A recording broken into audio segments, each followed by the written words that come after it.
विनोद अपने माता पिता पिता किशोर और माता विमला के साथ रहता था। वह कुछ भी काम धंधा नहीं करता था।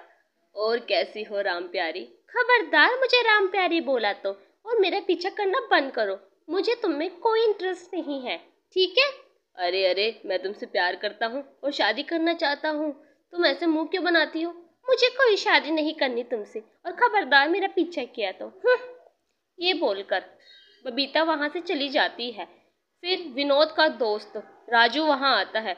अरे विनोद भाई, क्या बात कर रहे थे बबीता से? अरे यार, मैं उसे बहुत पसंद करता हूँ। अरे तुम्हें पता है गांव वाले उसके बारे में कैसी बातें करते हैं? वे चुड़ैल बन जाती है, उसके पैर उल्टे हैं। बहुत से लोगों ने उसे चुड़ैल बनते हुए देखा है और सुना भी है मैंने इस बारे में बहुत कुछ। मेरी मानो तो इस पचड़े से दूर ही रहो। सोच समझ कर फैसला करना, कहीं लेने के देना न पड़ जाए विनोद भाई। अरे यार, क्यों डरा रहा है मुझे? मैं उससे बहुत प्यार करता हूँ। मैं अपने माँ पिता से आज ही बात करता हूँ हमारी शादी के बारे में। फिर विनोद वहां से चला जाता है और अपने घर आकर अपने माँ पिता से शादी की बात करता है। उसका पिता किशोर बोलता है, हाँ हाँ बेटा, क्यों नहीं, मेरे लाडले, मेरे राज दुलारे, तेरी शादी तो मैं जरूर कराऊंगा। अबे नालायक, न कमाता न धमाता, तेरे से कौन शादी करेगा? तू क्या हमारी दौलत पर ही मूंग डलेगा क्या? अपने कदमों पे खड़ा हो, कुछ कमा धमा, वरना कोई तुझे अपनी बेटी नहीं देगा। नालायक, तुझे शादी करनी है? बड़ा आया शादी की बात बोलने हमें। चुप, पहले 4 पैसे घर में कमा के ला, फिर आना शादी की बात करने। माँ, आप ही समझाइए ना पिताजी को, आप कुछ बोलिए ना। अरे क्यों डांट रहे हो आप हमारे बेटे को? भगवान ने हमें इतनी दौलत तो दे रखी है, हम क्या मरने के बाद इसे अपने साथ ले जाएंगे? सब कुछ इसी का तो है, करा दीजिए ना शादी। बेटा बोल, तुझे कैसी लड़की पसंद है? हम तेरी शादी जरूर कराएंगे। बोल। माँ, वो अपने गांव की बबीता है ना, मैं उससे प्यार करता हूँ, उससे शादी करना चाहता हूँ। तो ठीक है, कल ही मैं उसके पिताजी के पास जाती हूँ और रिश्ते की बात करती हूँ। अगले दिन विमला बबीता के पिता के घर जाती है। नमस्ते जी, हम आपकी बेटी बबीता का रिश्ता लेकर आए हैं। अरे, आप तो बहुत ऊंचे खानदान से हो, अमीर हो, हम गरीब हैं। हमें कुछ नहीं चाहिए, बस आपकी बेटी और मेरी बेटे की शादी हो जाए। हमें दहेज की कोई लालच नहीं है, भगवान ने हमें सब कुछ दे रखा है। इतना बोलकर विमला अपने घर आ जाती है। कुछ दिनों में विनोद और बबीता की शादी हो जाती है। विनोद बहुत खुश होता है अपनी शादी की। एक दिन बबीता और विनोद सो रहे होते हैं कि आधी रात को बबीता उठ खड़ी होकर जंगल के रास्ते बाहर जाने लगती है। ये सब विनोद का दोस्त राजू देख लेता है। वह उसका पीछा करता है। उसे बबीता पर पहले से ही शक था। अरे भाई, ये आधी रात को उठकर कहाँ जा रही है? इसका पीछा करता हूँ। फिर राजू भी बबीता के पीछे पीछे जंगल चला जाता है। थोड़ी देर बाद बबीता के पैर उल्टे हो जाते। अरे भाई, इसके कदम तो उल्टे हो गए। फिर थोड़ी देर बाद बबीता चुड़ैल में बदल जाती है और वह एक गुफा में पहुंच जाती है। फिर राजू भी उसका पीछा करके गुफा के बाहर खड़ा हो जाता है।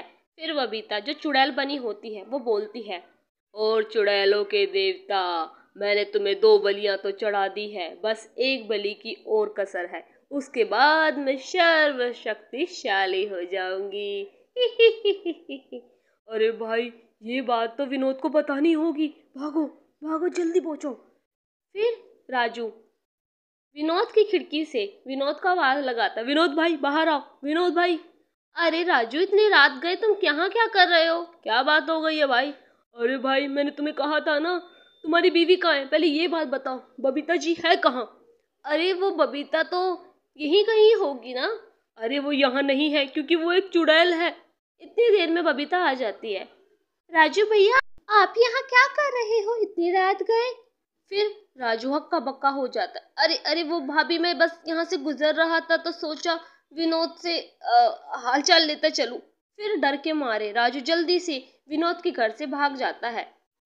अजी, आपका दोस्त क्या बोल रहा था? अरे कुछ नहीं भाग्यवान, बस वो ऐसे ही फालतू की बातें कर रहा था। चलो आ जाओ, सो जाते हैं।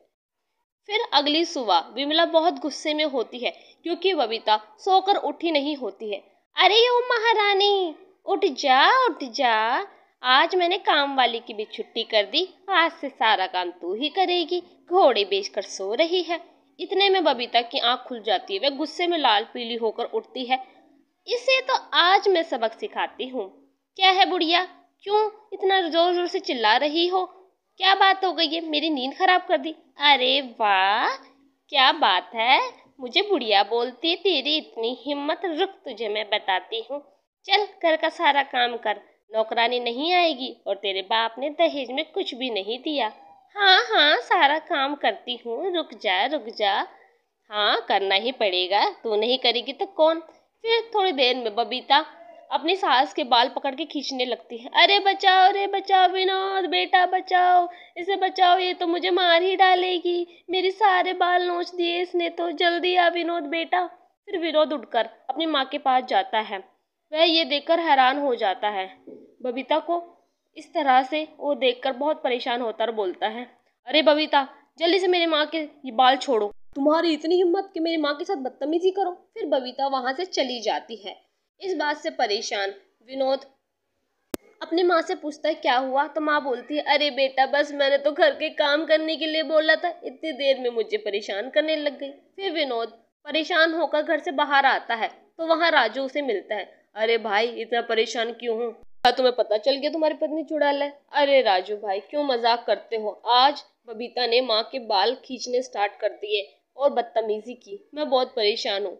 अरे भाई मैं तुझे एक तरकीब देता हूँ, आज शाम को तू एक गजरा ले जा और वो गजरा अपनी बीवी को देना, वह शीशे में जैसे ही देखेगी उसकी असलियत तुम्हें साफ अपनी आंखों से नजर आ जाएगी। फिर विनोद राजू की बात सुनकर ऐसा ही करता है। फिर थोड़ी देर बाद शाम हो जाती है और विनोद गजरा लेकर अपने घर पहुंचता है और वो गजरा अपनी बीवी बबीता को दिखाता है। अरे बबीता इधर आओ यार, कहाँ हो? ये देखो मैं क्या लाया तुम्हारे लिए। बबीता गजरा देखकर बहुत खुश होती है, उसे बालों में लगाकर आईने के सामने जाती है तो विनोद भी उसके पीछे पीछे आता है। और जब आईने में बबीता खुद को देख रही होती है तो उसकी असलियत विनोद के सामने आ जाती है। वह डर जाता है। अरे बाप रे बाप, ये तो चुड़ैल निकली। अरे भाई जान बचाकर भागो वरना ये नहीं छोड़ेगी। फिर बबीता अपने असली रूप में आती है। पता चल गया तुझे? ठीक ही हुआ, आज रात तो मैं तेरी ही बलि देने वाली थी। रुक, कहाँ जाता है तुझे बताती हूँ। अरे भाई भागो रे भागो, राजू भाई तू सही कहता था। राजू कहाँ है यार, मेरी जान बचा, ये तो सच में एक चुड़ैल निकली, मेरी बीवी चुड़ैल निकली, भागो भागो। फिर विनोद राजू के घर आता है। यार सच में वो एक चुड़ैल है, मेरी जान बचाओ, वो मेरा पीछा कर रही है और मेरी बलि देना चाहती है। अरे वाह, तुम्हें ही एक सुंदर लड़की से शादी करनी थी ना, अब भुगतो, हमारे घर आए हो, हमारी जान भी मुसीबत में डालना चाहते हो क्या? थोड़ी देर बाद दरवाजा खटखटाने की आवाज आती है और उसे पता चलता है कि वह चुड़ैल ही है। देखो देखो, ये चुड़ैल हमारे घर पर भी आ गई, विनोद भाई आपका पीछा करते हुए।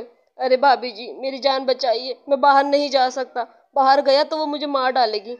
हाँ विनोद भाई, पर हमारे घर में आप तुम रुकोगे तो हमारी जान को भी खतरा है। हाँ हाँ, हमारे बच्चे भी हैं, आप यहाँ से जाइए वरना ये चुड़ैल हमारे बच्चों को भी नहीं छोड़ेगी। आप प्लीज यहाँ से चले जाइए, प्लीज विनोद भाई आप जाइए यहाँ से। हाँ हाँ भाभी जी आप सही कह रही हो, मेरी वजह से बच्चों की जान खतरे में नहीं पड़नी चाहिए, मैं जाता हूँ, आज मेरी ही बलि चढ़ जानी चाहिए। हाँ विनोद भैया मुझे बुरा तो लग रहा है पर बच्चे हैं तो मैं क्या कर सकती हूँ। अरे विनोद रुक, मैं भी तेरे साथ चलूंगा, मैं नहीं चाहता मेरी दोस्त की जान चली जाए और हमारी दोस्ती पर कलंक लगे। अरे यार मैं तेरे बच्चों और तेरी जान पर कोई आफत नहीं आने देना चाहता, मैं खुद चला जाऊंगा। अरे जाने दीजिए ना।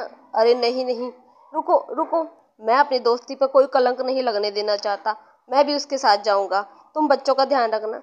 अजी आप अपनी जान मुसीबत में क्यों डाल रहे हो, रुक जाइए ना, आप इसी को जाने दीजिए। अरे नहीं, मेरे पास एक उपाय है, हम सबकी जान बच सकती है इससे, तुम रुको, थोड़ा सब्र करो। अरे विनोद भाई रुको, मैं अभी आता हूँ, मैं भी चलूंगा तुम्हारे साथ में।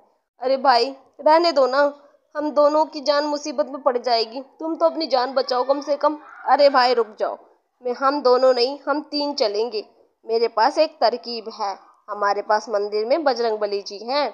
फिर राजू मंदिर में से बजरंगबली जी के पास खड़ा होकर बोलता है, बजरंगबली जी आप ही हमारी मदद कीजिए, अब चुड़ैल को आप ही भगाएंगे, चलिए हमारे साथ।